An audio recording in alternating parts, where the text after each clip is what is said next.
नमस्कार। आपका अखबार के इस अंक में आपका स्वागत है। मैं हूं प्रदीप सिंह।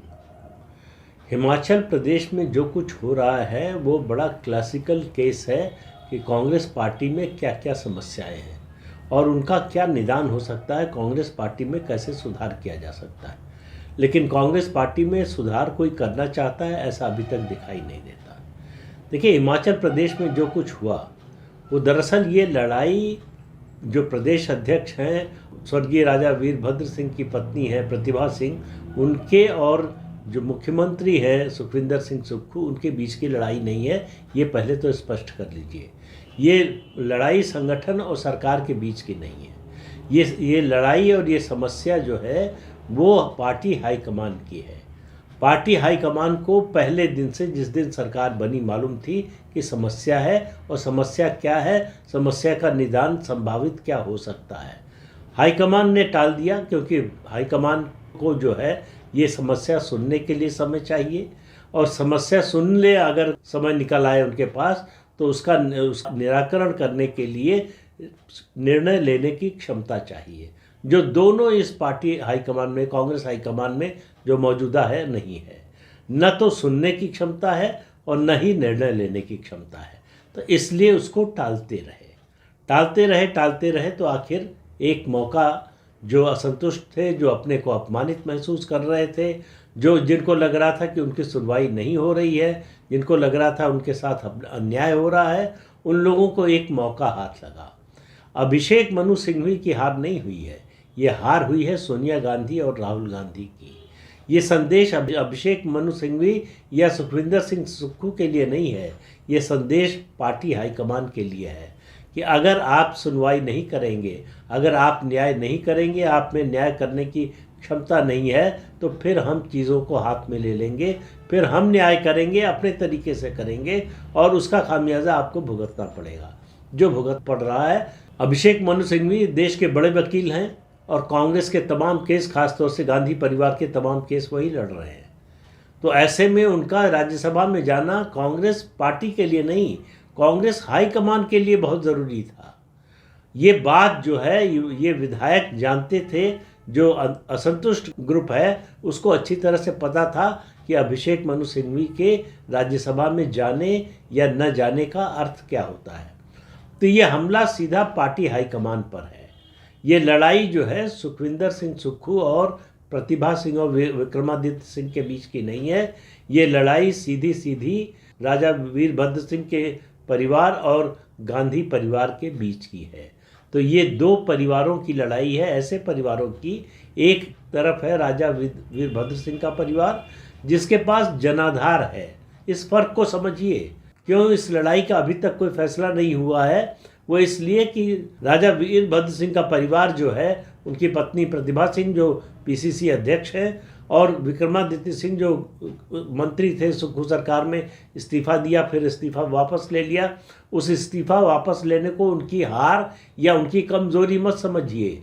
ये उनकी ओर से एक स्ट्रेटेजिक रिट्रीट है। आगे की लड़ाई की तैयारी के लिए, ताकत जुटाने के लिए उन्होंने एक कदम पीछे खींचा है। इसका ये मतलब नहीं कि वो लड़ाई के मैदान से बाहर हो गए।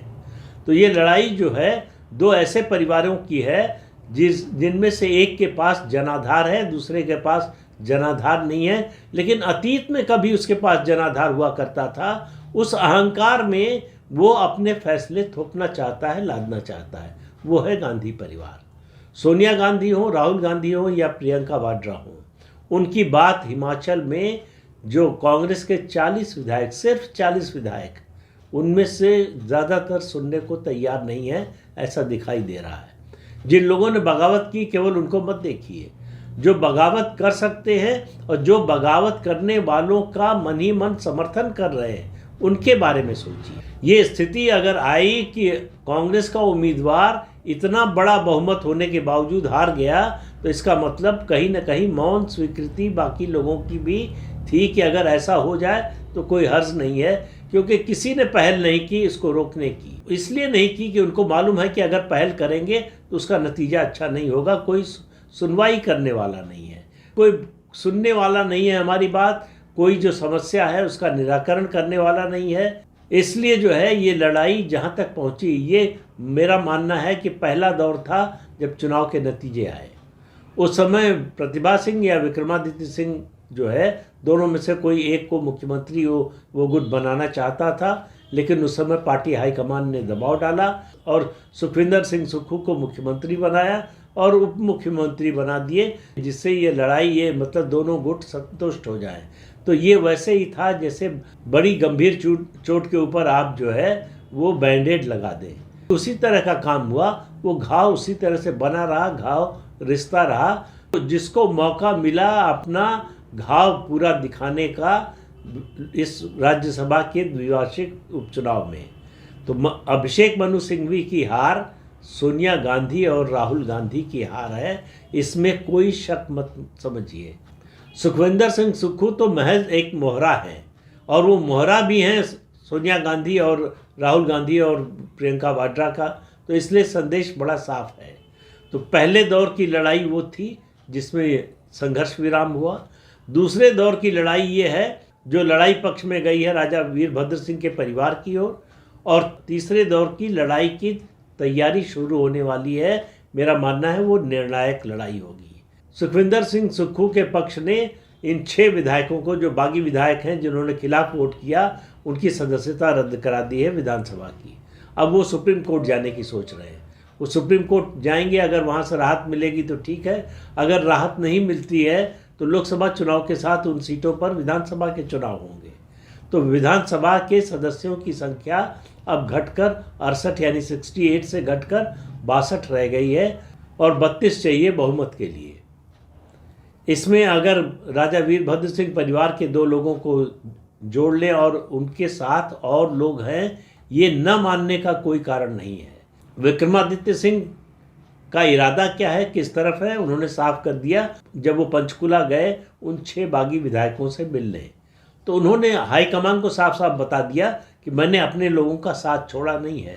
इस संकट की घड़ी में उनका साथ छोड़कर मैं फिर इधर पाला बदल लूँ, इधर आ जाऊँ, ऐसा होने वाला नहीं है।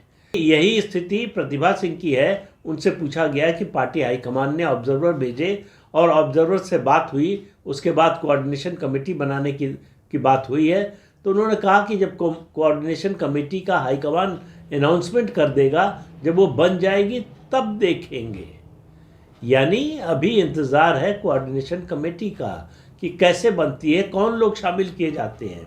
कुल मिलाकर हिमाचल कांग्रेस की स्थिति इस समय लंगड़े घोड़े जैसी रह गई। कहने को घोड़ा है तो, लेकिन वो किसी काम का नहीं है। ये सरकार चल रही है, सुखविंदर सिंह सुक्खू मुख्यमंत्री बने हुए हैं, लेकिन वो मुख्यमंत्री कितने दिन रहेंगे और ये सरकार कितने दिन रहेगी ये कहना मुश्किल है।